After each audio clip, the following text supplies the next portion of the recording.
Hello boys and girls, welcome to iTTV. My name is Alvin Sai and I am your Form 5 Biology tutor.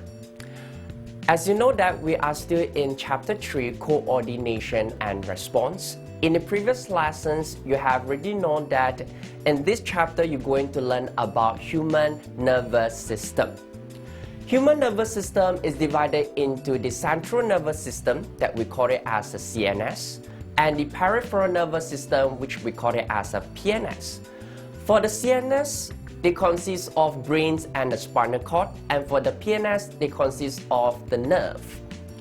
In previous lessons, you have already learned the structure of the brain and the functions of the brain. And for today's lessons, we should proceed to the structure of the spinal cord and the functions of the spinal cord, as well as the neurons.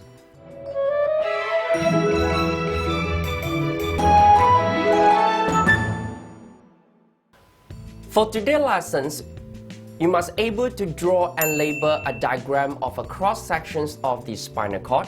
You must be able to mention the main functions of the spinal cord. You must be able to label the structure of the efferent neurons, identify the types of the neurons from the diagram given to you, as well as the functions of each type of the neuron. Let's begin with the spinal cord. Our spinal cord is located and protected in the vertebral column. And our spinal cord is made up of a bundle of nerve fibers that extended out from the brain, which they are surrounded by the cerebrospinal fluid. And this cerebrospinal fluid, they will act as a shock absorber to protect the spinal cord as well as to provide nutrients to the spinal cord. When you take a cross-sections of the vertebral column, as you can see that the spinal cord is located in the central canal in the vertebrae, as you learned in the Chapter 2, Locomotion and Support. So within the central canal, you consist of the cerebrospinal fluid which will surround the spinal cord. So, for the spinal cord, there will be 31 pairs of the spinal nerve that will be branched out from the spinal cord and link the spinal cord to the receptor as well as the effector around our body.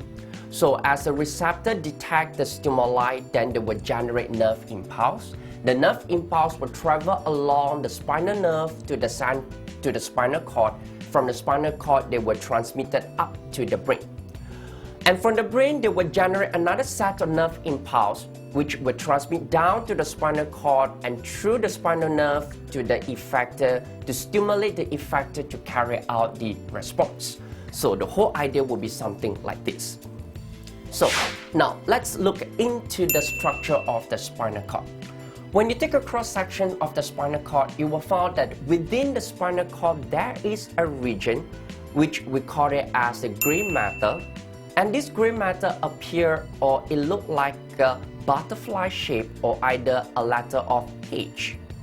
At the center of the gray matter, it consists of the central canal, which consists of the cerebrospinal fluid. And this gray matter, they are surrounded by the white matter. And our spinal cord, both of the sides will be branched out to form two roots. One of it we call it as a dorsal root and the other one we call it as a ventral root. How do you know that that root belongs to the dorsal root? For dorsal root, it consists of a part which is swollen known as the dorsal root ganglion. And in this dorsal root ganglion, it consists of a cluster of cell body of the afferent neurons. And the other root, which is the ventral root, they do not have the dorsal root ganglion. They do not have the swollen part. And both of this dorsal root and the ventral root eventually will be converged into a single spinal nerve. In the spinal cord, it consists of three types of neurons, where you have the afferent neurons, interneuron, as well as you have the efferent neuron.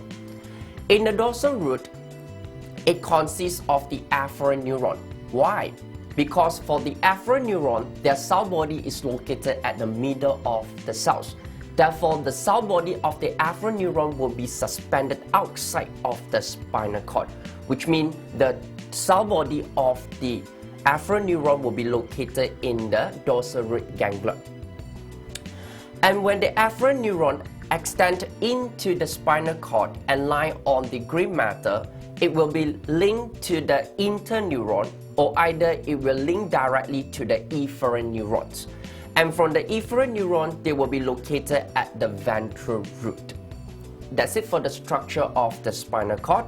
So, what are the functions of the spinal cord? The first function is that spinal cord, it is the center for many reflex actions such as withdrawal of hand from a hot object as well as the knee-jerk reflex. Now, why is spinal cord known as the control center of the reflex actions? Because there are two types of reflex actions. One of it is the cranial reflex and the other one is the spinal reflex. Cranial reflex is referred to the reflex action that occur at the head of your body. And for the spinal nerve, it's referred to the reflex action that carry out below of the head part. For example, that when you touch a hot object, the receptor in your skin, they will be stimulated and generate the nerve impulse. Then the nerve impulse will transmit along the afferent neurons to the spinal cord. Suppose the nerve impulse should be transmitted up to the brain for interpretation and analysis. But because if the nerve impulse transmit up to the brain, then it will take longer time. So at the time when the nerve impulse transmit to the effector to remove the hand already been burned. So therefore, when the nerve impulse transmit to the spinal cord, right in the spinal cord will interpret and initiate the response. Therefore, the nerve impulse, once they enter into the spinal cord, immediately they will be transmitted to the efferent neuron and transmit to the effector to remove the hand immediately from the hot object. So with this, reflex action said to be an immediate response which they will avoid you from the dangerous situations. So, besides spinal cord act as a control center for the reflex action, spinal cord also connect the peripheral nervous system, which is the spinal nerve, to the brain, and it consists of the tract of ascending nerve, which is referred to the afferent nerve, as well as the descending nerve fiber, which is referred to the efferent nerve. So, which would transmit the nerve impulses between the brain, sensor, receptor, as well as the effector.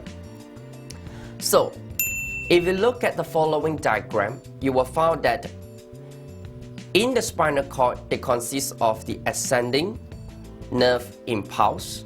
They consist of the ascending nerve, which will transmit the impulses to the brain, and also the descending nerve, which consists of the efferent neuron, which will transmit the nerve impulse from the brain to other part of the body.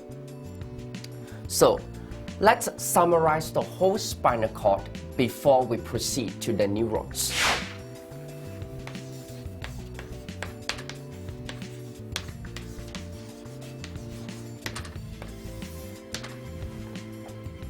So,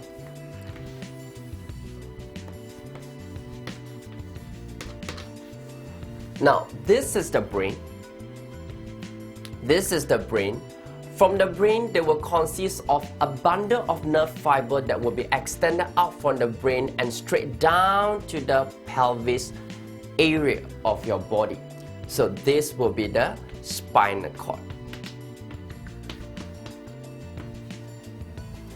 For our spinal cord, there are 31 pairs of the spinal nerve that will be extended out.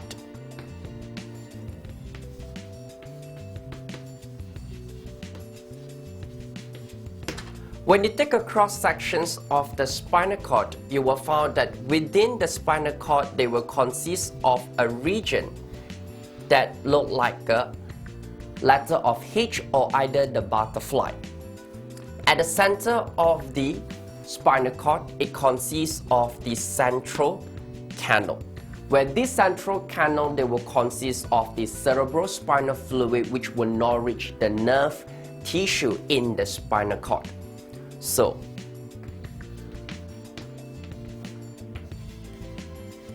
this region that appeared to be butterfly shape, we call it as a gray matter, and the gray matter, they are surrounded by the white matter. And the spinal cord, they will be diverged to form two roots. So, one of the root, they will have a swollen part that we call it as the dorsal root ganglion. And this root that consists of this swollen part, which is the dorsal root ganglion, we name it as the dorsal root. And the other one, we call it as a ventral root. So this dorsal root and the ventral root, eventually they will be converged into the spinal nerve. So as I told you, in the spinal cord, there are three types of neurons that can be found. One of them is the afferent neurons. The afferent neurons, they will be located in the dorsal root. And due to the afferent neuron, the cell body is located at the middle of the cells. So the cell body is suspended outside of the spinal cord and will be located in the dorsal root ganglion. So another word, dorsal root ganglion, their function, it consists of a cluster of the cell body of these afferent neurons. When these afferent neurons enter into the spinal cord, then they will be lie on top of the gray matter.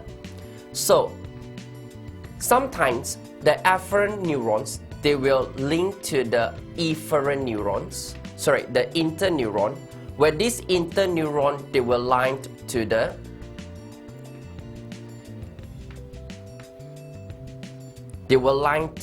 efferent neurons. So, and the efferent neurons will be extended out from the spinal cord in the ventral root. So, that's it for the spinal cord. Let's proceed to the neurons. So, first of all, what is actually neurons? A neuron is a nerve cell which is the basic functional unit of our human nervous system. Their function is to transmit nerve impulse throughout the whole body. Let's look at the structure of the neurons. If you look at the structure of the neurons, you will find that a typical neuron, it will consist of a cell body. In the cell body, it consists of nucleus as well as the cytoplasm.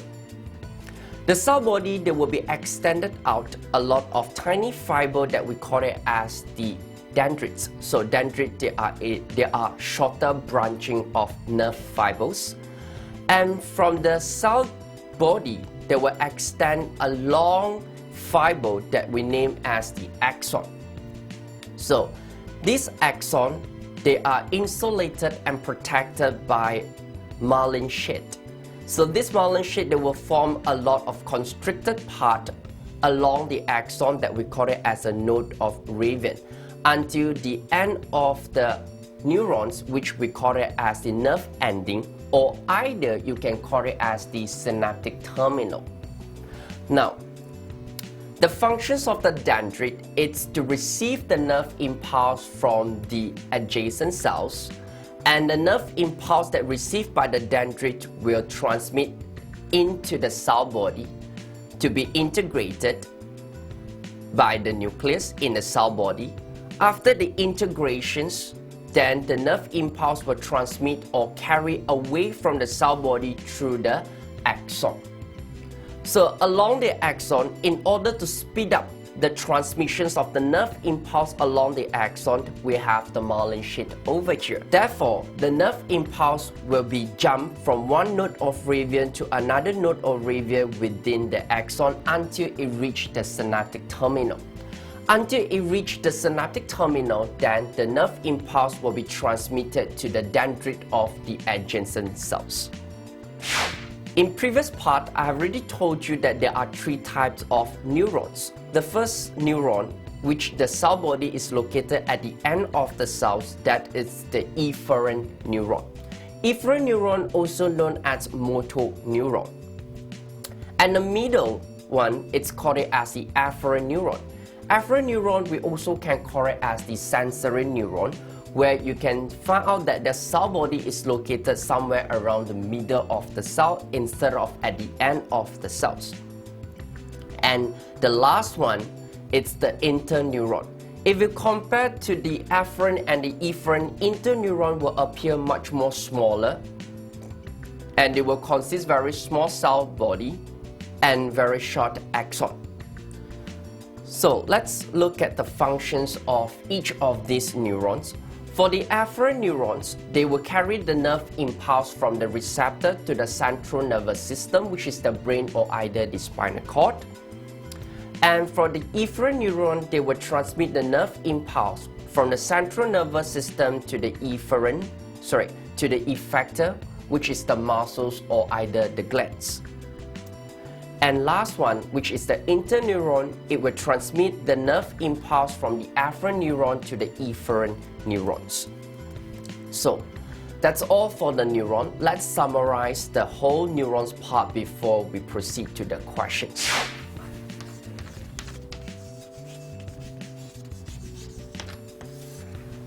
Now, neuron, it's a nerve cells, which their function is to transmit nerve impulse.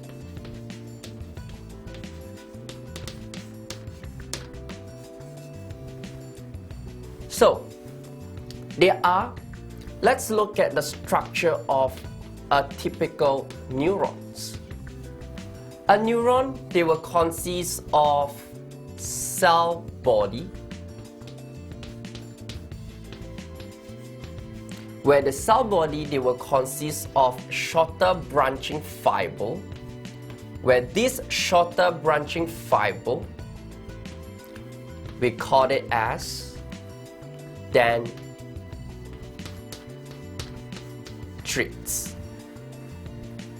So the dendrites, they will receive nerve impulse from the adjacent cells and transmit them towards the cell body.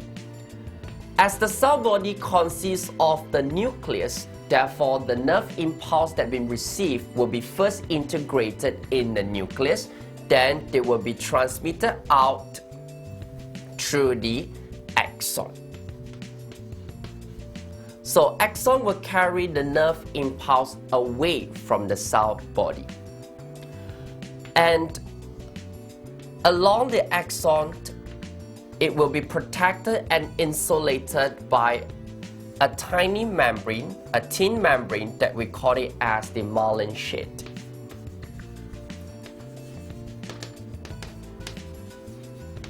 And the myelin sheath, they were formed few constricted part, which this constricted part, we call it as a node of Revien. If you take a cross sections of the axon,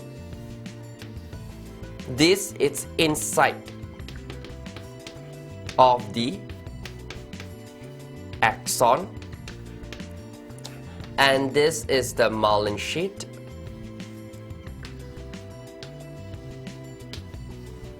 This is the myelin sheath, and this is the node of Revien. Okay, so you will find that functions of the myelin sheath, it's not only insulating the axon, but as well as to speed up the transmissions of the nerve impulse along the axon. But how? You will find that the nerve impulse within the axon, they will jump from one node of Revien to another node of Revien, instead of they move straight along the axon. So by the jumping mechanism, then the transmission will become faster. So once the nerve impulse transmits along the axon until they reach the synaptic terminal. And the synaptic terminal, they are linked to the dendrite of another adjacent cells. So the nerve impulse, once they reach the synaptic terminal, then they will transmit to the dendrite and be received by the dendrite of another cells. So, as you know, there are three types of the neurons, where we have the afferent neurons and we have the efferent as well as the interneurons. So, for the afferent neurons, it's very easy to recognize them because the cell body is located at the middle of the cells. And the functions of this afferent neuron is to transmit the nerve impulse from the sensory receptor of your body to the central nervous system. And we have the next one, which is the efferent neurons. Efferent neurons, their cell body is located at the end of the cells, where efferent neurons play the role in transmitting the nerve impulse from the central nervous system to the effectors. And lastly, we have the interneuron. So interneuron, they are much more shorter if you compare to the afferent as well as the efferent neurons. So the interneuron is to link the afferent to the efferent neurons, where they will transmit the nerve impulse from the afferent to the efferent neurons. So, well, that's all for the structure as well as the types and also the functions of the neurons. After today's lessons, you have already know about the structure of the spinal cord as well as the functions of the spinal cord and the neurons. You know that we have three types of neurons. You have already know how the neurons look like as well as the functions of the neurons in our body. So it's the time for us to test ourselves whether do you really understand today's lessons.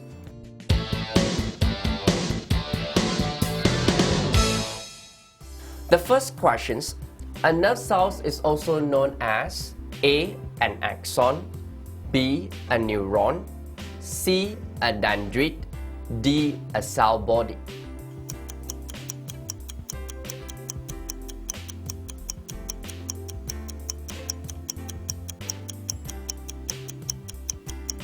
So, answer, it's B, a neuron. Second questions, a sensory organ is connected to the central nervous system by A, an interneuron, B, an afferent neuron, C, an efferent neuron, D, the spinal cord.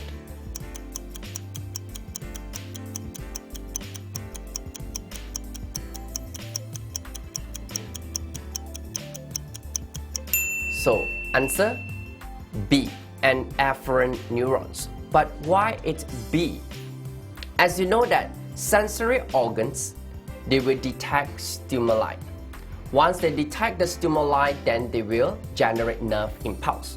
And this nerve impulse have to be transmitted to the central nervous system to be interpreted. So, let's recall the functions of the three types of neurons. As I told you, for the afferent neurons, it will help to transmit the nerve impulse from the sensory organs to the central nervous system. And for the efferent neuron is to transmit the nerve impulse from the central nervous system to the effector. And for interneuron is to transmit the nerve impulse from afferent to efferent. So it's very clear that the answer is B, because afferent neuron is to transmit the nerve impulse from the sensory organs to the central nervous system to be interpreted. So, next questions. The cell body of a neuron has two types of processes extending from it. The shorter branching processes are called dendrites. They A, carry impulses away from the cell body, B, interpret the impulses received, C, carry impulses and out of cell body, D, receive impulses from other nerve cells and carry them to the cell body.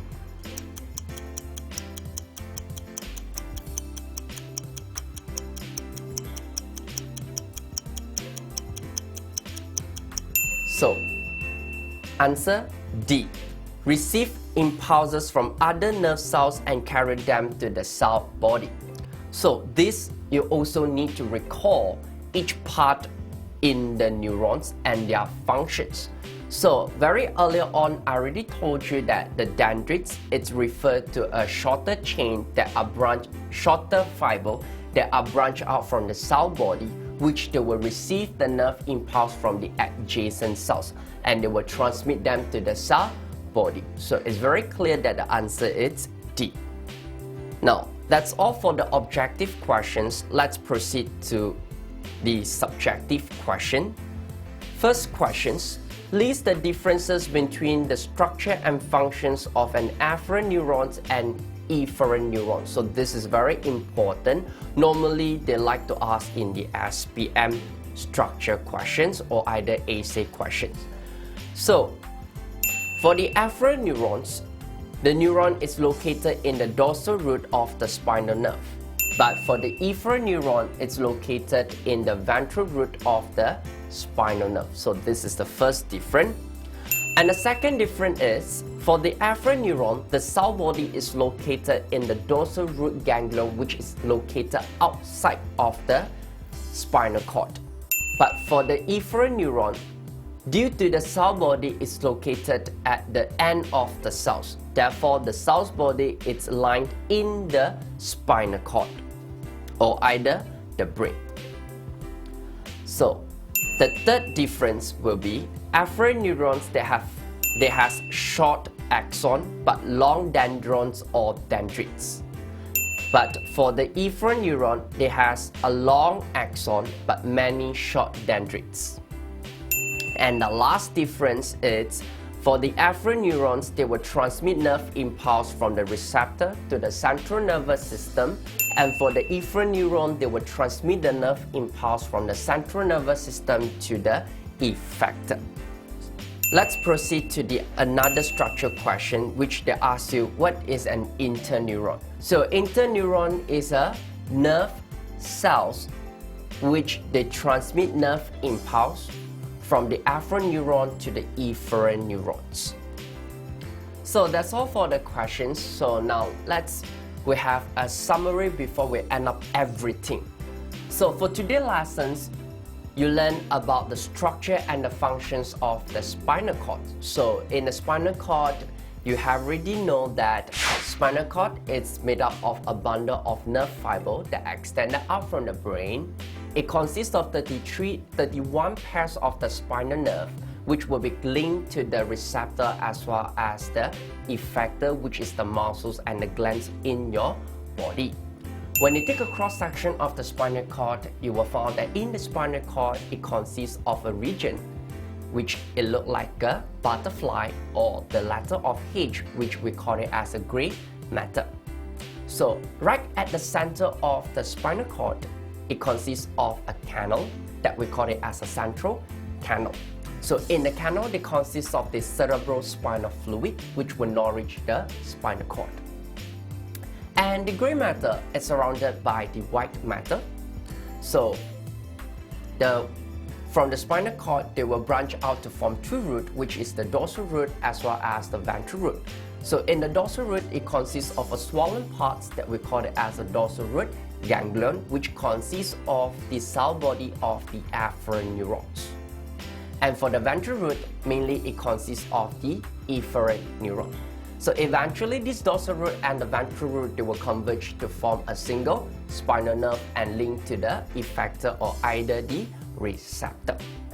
Now, what about the functions of the spinal cord? So the spinal cord, there are two functions. First function is it acts as the control center for the reflex action, which is the spinal reflex, such as withdrawal of the hand from the hot object or either the knee-jerk reflex. So beside this, spinal cord also have to transmit the nerve impulse from receptor to the brain or either from the brain to the effector. So that's all for the spinal cord. Then we proceed to the neuron. So for neurons, as you know, there are three types of neuron: afferent, efferent, as well as the interneuron. So for afferent neuron, the function is to transmit the nerve impulse from the sensory organs to the central nervous system. And for the efferent neuron is to transmit the nerve impulse from the central nervous system to the effector. And for the interneuron is transmit the nerve impulse from afferent to the efferent neurons. So as well as don't forget about the structure of a typical neuron. So for a neuron, it consists of cell body, where the cell body have two branching processes, which is the dendrite as well as the axon. So dendrite, they appear to be much more shorter branching process, which they will receive the nerve impulse from the adjacent cells, and they will send the nerve impulse to the cell body.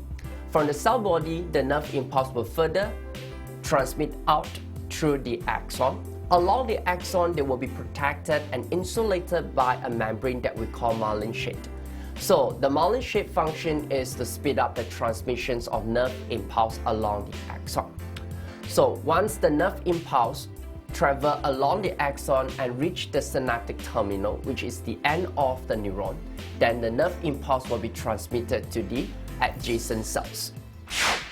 So that's all for today's lessons. Thank you for watching iTTV, and I will see you in the next lessons.